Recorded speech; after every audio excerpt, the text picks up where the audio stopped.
So the White House knew what you were doing. We briefed our plan on securing the 2020 election, securing the critical infrastructure or the systems associated with our election infrastructure, as well as our plan for the rumor control page that we set up in 2 weeks ahead of the election. That was absolutely and always part of the Protect 2020 effort. And there were, at the highest levels, we're aware of what we were doing. Who did you brief?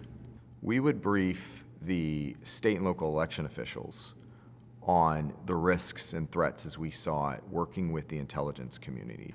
I would have unclassified phone briefings almost on a weekly basis with both the Senate and the House.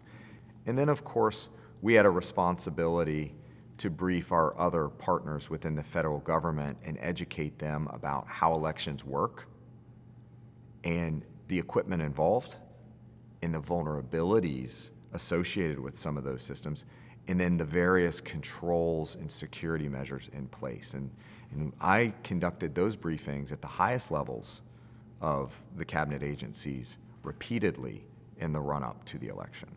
Did anyone at the White House or associated with the White House ever ask CISA to issue a statement that questioned the integrity of the election? Not that I'm aware of. Everyone was in the national security space was perfectly happy with us doing our job and getting out there and working with state and local election officials. Did high-level meetings occur after the election? Did they continue? Number of different briefings and phone calls. We briefed fairly extensively through the national security intelligence community about these voting machine manipulation claims. We briefed members of the Hill on the claims that these machines were under undue foreign influence and could flip the votes. We shared with them that they were nonsense and why we knew that and the security controls and resilience measures in place. And so we did our job to share that information, and everybody, for the most part, got it.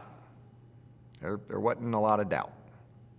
No one at any point pulled you aside, called you on the phone, sent you a note that said, "Chris, you're contradicting the president. You're going to get fired." Look, I have a lot of conversations with a lot of different people, but again, I'm going to point back to that oath. I had a job to do. We did it right. I would do it over again 1,000 times. We did the right thing. CISA did the right thing. State and local government, state and local election officials did the right thing.